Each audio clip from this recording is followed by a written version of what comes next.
Whitehall, Glens Falls. It's 8 o'clock.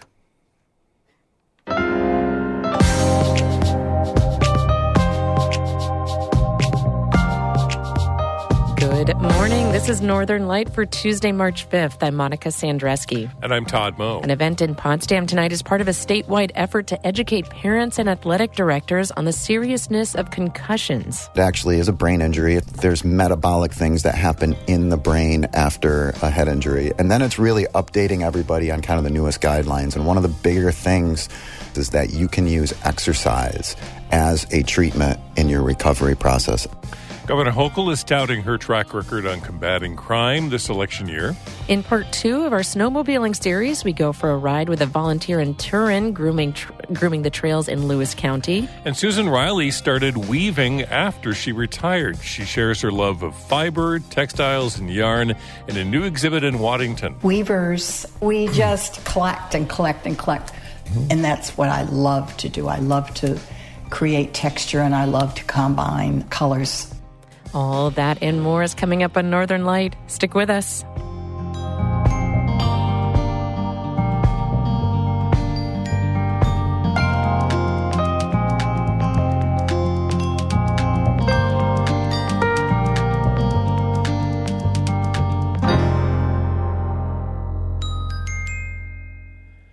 Broadcast of Northern Light here on North Country Public Radio is supported by Fisher, Bissett, Muldowney, and McCardle, attorneys and counselors at law with offices in Malone, Tupper Lake, and Saranac Lake. 800-941-5001.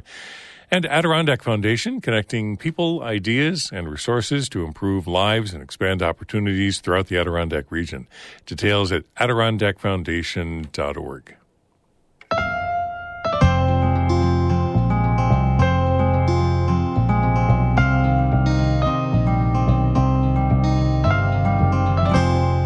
This is Northern Light. I'm Monica Sandreski. And I'm Todd Moe. Doctors and athletic trainers have been working for years now to get student athletes and their parents to take concussions seriously. It's not just something, it's just my bell got rung. We used to hear that all the time from student athletes. I just got my bell rung, I'll be fine. Well, that's not necessarily true. You need to be evaluated. Brian Atkins is head athletic trainer at St. Lawrence University. He's one of the speakers at a workshop on concussion prevention and education at Potsdam High School tonight at 6. It's part of a statewide outreach effort from the Brain Injury Association of New York State and the State Athletic Trainers Association. Atkins told David Summerstein diagnosing and treating concussions early makes a big difference in a young person's recovery. If you're experiencing symptoms that you sustained a head injury and you're not feeling good, you have a headache, dizziness, nausea, you have to speak up. And if something we did not necessarily see any observable signs right away where we need to go and have a conversation and talk to you and pull you out for an evaluation, you really need to speak up and say something, because the research continues to show that the earlier somebody reports and does through a thorough evaluation and is managed properly, the most successful that they are when returning back from that type of injury. Is it even also the case that if you are hit in the head and you may not even feel different or bad like at the time, correct, is that also still something you should pay attention to? Yeah, definitely. A lot of the newer research that is coming out is showing that symptoms are delayed. Maybe not right away, but it could be after the game, could be the next day, it could be a couple days later. That's the biggest thing that we worry about. From an injury standpoint, if somebody does sustain a head injury, they don't say anything, and now they're going days and days and sometimes weeks without reporting something when they haven't necessarily been feeling very well. And then when you're doing that, you're putting yourself at risk for a potential further injury or delaying your recovery in that, where you're going to be out that much more longer when those symptoms become so more excessive that it becomes much more noticeable about what's going on. Your presentation is part of an effort statewide to reach out to high school coaches, to parents, to athletic directors, to sort of tell them the latest about how to deal with concussions. What are you going to be talking about at the presentation?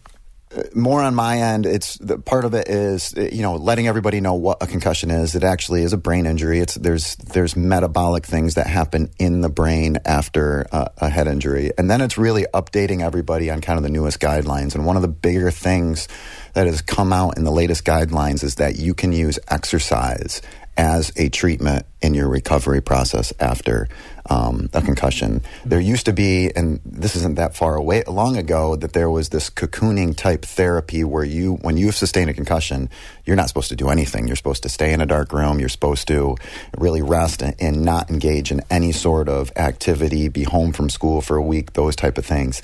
Those guidelines have drastically changed where you are actually now supposed to use light exercise or tolerable exercise that you can tolerate and not make symptoms worse, that can actually help you in your recovery and help you recover, not necessarily faster, but it allows you to get some movement back into the body that'll help support that in that recovery. And I say exercise, I'm actually talking about fitness. I say exercise to coaches and they think it's practice. That's not what we're talking about. We're not trying to put anybody back into a situation where there could be a potential for another head injury while somebody's recovering. We're talking about activities of daily living, walking, maybe some light biking, where their symptoms are not getting exacerbated with more activity, that symptom-tolerated exercise is at a threshold that stays below any increase in symptoms. Or if there is a slight increase, it's something that's very small and only lasts for what we would say up to an hour.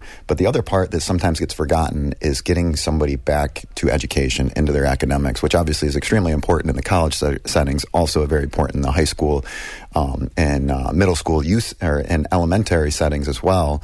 Going back to that cocooning type therapy, it used to be resting for 3 or 4 days, no school. Now we're really talking about you can get back into cognitive and doing school at a tolerable level, but just doing it with assistance, whether it be extensions, whether it be not going to all of your classes, only going for a few hours, and just trying to gauging that. And it's really at a case-by-case level and developing that plan for individual people. Brian Atkins is head athletic trainer at St. Lawrence University. He spoke with David Summerstein. Tonight's workshop on concussion prevention and education is at 6 o'clock at Potsdam High School. The Brain Injury Association of New York State and the State Athletic Trainers Association have been holding similar workshops statewide to educate students and coaches, including in Plattsburgh and Watertown.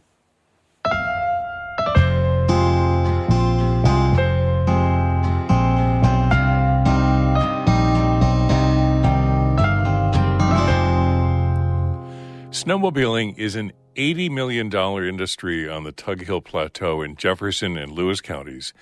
Warmer winters caused by climate change are endangering that economy. Yesterday, we heard from people in the business who are navigating those changes. Today, a look into the volunteer snowmobile clubs that groom hundreds of miles of trails. Amy Feiereisel reports. A huge metal building sits high on the Tug Hill Plateau. It's the Turin Ridge Riders vehicle barn. Inside are the club's groomers, basically enormous snow tractors. And each one has a name. This is Robbie. This one is Blackwell. That's 40-year-old Chris Skipper, the president of the Turin Ridge Riders Snowmobile Club. And then Skidmore is outside, and Pixie is in the lean-to. They've got cute names, but these are huge machines, 50 feet long, 20,000 pounds heavy, capable of moving through heavy and deep snow. Each one pulls a drag, which makes those clean, flat snowmobile trails. There's moguls that get built up on the trail, and we utilize the drag. It actually cuts those moguls, processes the snow, and because snow is a crystalline structure, it allows the snow to move around, which creates heat through friction, and that crystalline structure then readheres to itself, and then makes a nice flat trail. Each winter, this club maintains about 50 miles of snowmobile trails with around the same number of volunteers. There are times, some of them give an hour or two, some of them give months of their life to this cause. And this is a year-round operation. In the summer, they're fixing groomers and repairing bridges. In the fall, they're marking trails. After snowmobiling ends, they're cleaning it all up and getting ready for the next year. Today, with snow on the ground, Skipper is taking me out on a short grooming run. Cool. All right, awesome. All right, go for a ride. A snowstorm came through a few days ago, and it looks like a snow globe. Snowmobiles whiz by as I climb steep steps into the groomer named Skidmore. I'm going to get in first, but you can hop in right behind me. There's 2 seats in here. Okay, great. We settle into what feels like a tiny cockpit high off the ground. We're going to shift into drive. So right now I'm just going to plow this little snowbank out of the way here. Wow, you are moving a lot of snow. Oh, yeah. Typically, if there's snow, the club has got 3 groomers out 7 days a week. Each shift takes between 6 and 10 hours. Skipper says some folks take multiple shifts and really have the touch. We have some people who are supremely skilled who operate heavy equipment on a daily basis, whether it be bulldozers, graders, cranes, and they are fantastic. The Turin Ridge Riders are part of a huge volunteer ecosystem here in Lewis County. 7 different clubs groom over 600 miles of snowmobile trails. The clubs buy and maintain equipment through grants and fundraising efforts. Skipper says they do it because snowmobiling is a huge economic driver here. About 900 jobs and $80 million in annual sales are linked to snowmobiling. A lot of people in Lewis County, work in snowmobile and snowmobile-related industries or tourism-related industries in general. We turn onto Seymour Road, a state truck trail. It's bumpy because lots of folks have been out riding this morning. Skipper lowers the drag. All right, so now you should be able to see the snow kind of processing through there. Oh my gosh, it's almost like frothy, like acting like water or something. Yeah, it kind of looks like, like a slushy machine or, at your local gas station. It's the same concept. The snow flows through the drag at a steady pace, and a satiny smooth trail is left in its wake. It's beautiful out, prime snow conditions. A recent storm, it's nice and cold. This used to be the norm on the Tug Hill Plateau, but that's been changing, says Skipper. You can't argue with the fact that there's a difference, for sure. We keep tremendous logs and data around when we groomed, how often we groomed, where we groomed, so we can see that within the data. Climate change is causing warmer but also more erratic weather, and that's showing up in the data. Skipper says over the past decade, there's been slightly less snow coupled with many more thaws. A week of snow, followed by a week of rain, followed by a week of snow. So it's kind of more the wild swings in the weather. That melts their base. It makes it a lot trickier to groom, and it's bad news for the snowmobiling economy. But ironically, sometimes the Tug Hill is busier than ever.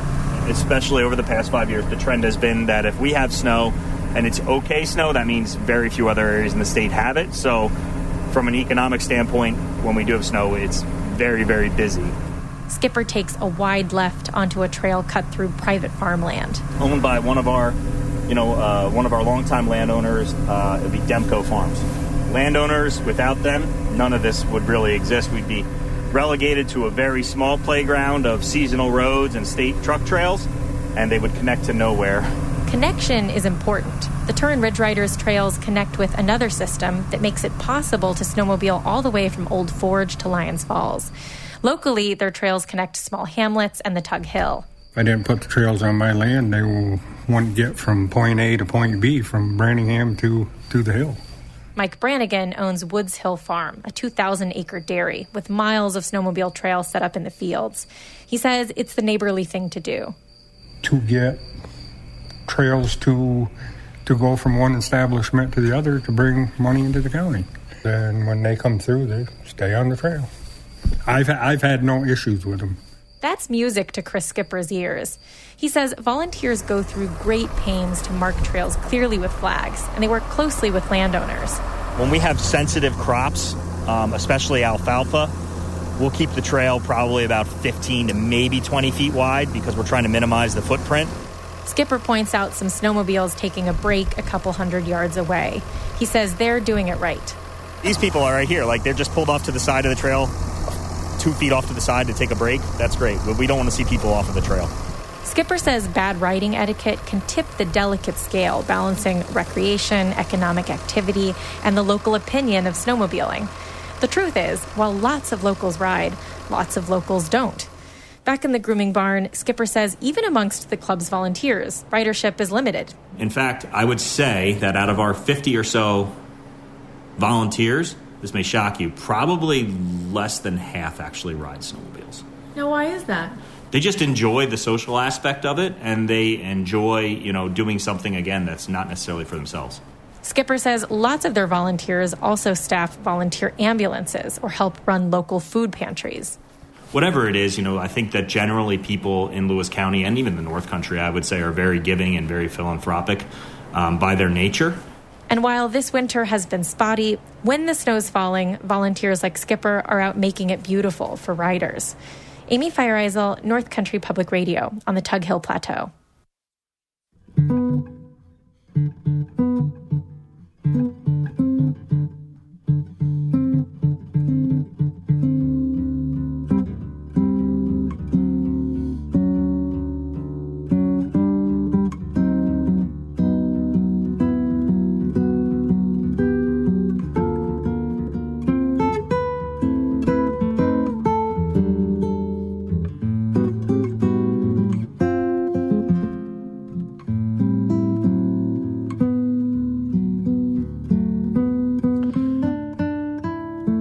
You're listening to Northern Light right here on North Country Public Radio. It's 8:15. Good morning. I'm Todd Moe. And I'm Monica Sandreski. Loom sat in Susan Riley's home for 20 years before she felt the passion to start using it. An exhibit of the St. Lawrence County weaver's work is on display this month at Lake St. Lawrence Art Gallery in Waddington, and we've got a preview coming up in just a few minutes here on Northern Light.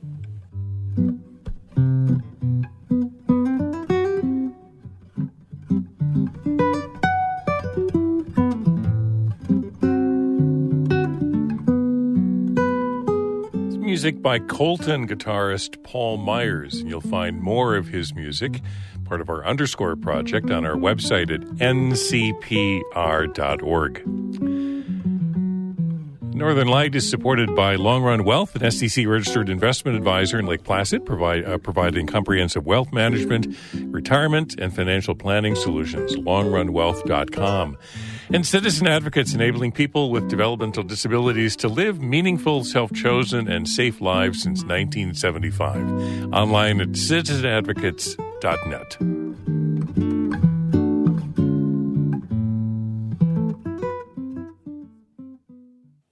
Governor Kathy Hochul is touting the progress she says she's made on combating crime, including illegal guns and car thefts. Her remarks on Monday come as members of Congress and the state legislature are up for election and crime continues to be a public concern. Karen DeWitt reports. The governor highlighted her achievements in fighting crime since taking office. She says state police have increased the number of illegal gun seizures by 160% since 2021, and over 1,400 weapons were confiscated in 2023. She says red flag orders, where a judge temporarily takes away weapons from someone deemed to be a potential danger to themselves or others, have also increased since that law was strengthened in 2022. She says so far this year, 290 red flag orders were issued and over 590 guns were taken. Hochul took aim at the more progressive members of her Democratic Party, saying she has never been against adding more resources to fight crime. And at a time when others were recklessly calling for defunding the police, I actually increased funding. And we delivered results. Hochul says she also used the gun seizure program as a model to crack down on the spate of auto thefts in western New York. She says as a result, car thefts are down around 50% in Rochester and Buffalo. And Hochul has proposed in her state budget new powers for law enforcement to battle organized retail theft. While the state's crime rate is down from a pandemic high, New Yorkers continue to say in polls that crime is among their top issues of concern. Hochul is not up for re-election until 2026, but Democrats and Republicans are battling for key congressional seats that will be on the ballot this November. She blamed her predecessor, former Governor Andrew Cuomo, for passage of the controversial 2019 bail reform law. Hochul has revised that law to add more bail-eligible crimes back. Cuomo resigned in 2021 over multiple scandals. And I was being, blamed for policies that were put in place by my predecessor related to stripping away a lot of the protections of our bail laws under the guise of reform. I'm the one who in 2022 had to push the legislature beyond where they ever wanted to go and rolling back some of them. After that recidivism went down, over 40%. Hochul says she insisted that judges once again be given more discretion to set bail for certain felony offenses. And she says she plans to meet with the state's Office of Court Administration soon to make sure that judges understand the changes. Hochul's 2022 opponent, former Congressman Lee Zeldin, a Republican, made the bail reform laws a top campaign issue. Hochul's narrower than expected win that year has been partially attributed to Zeldin's success in making concerns about crime a chief topic of the race.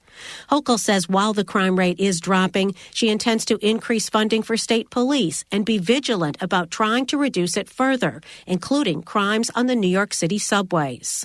In Albany, I'm Karen DeWitt for the New York Public News Network.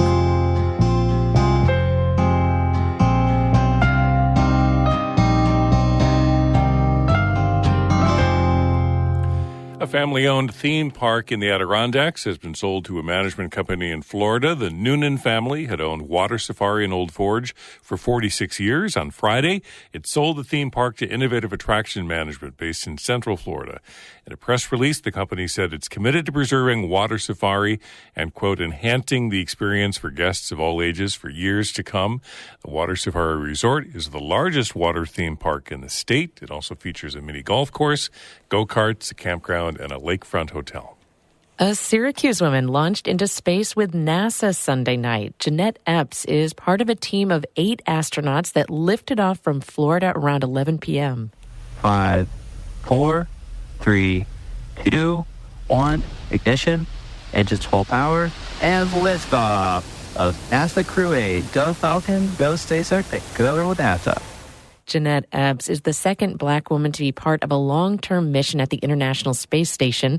After the crew reached orbit, Epps thanked everyone for the support she's received over the years. I'm so grateful for everyone, and I just want to give a big thanks to my family and friends who came from all over the world to see this. Thank you for supporting me through all the days of waiting to get to this point. Thank you for everything. The crew of NASA astronauts are expected to dock at the space station early this morning. They'll live there for the next 6 months, conducting scientific experiments. An overnight school dance in South Glens Falls raised nearly $750,000. The South High Marathon Dance took place over the weekend. The event is in its 47th year. Throughout that time, it's generated more than $10 million, according to the Glens Falls Post-Star. The South High Marathon Dance raised money for more than 20 people and families, as well as 13 organizations this year. Donations will be made to a network of cancer centers, the Moreau Community Center, and the Alzheimer's Association of Northeastern New York.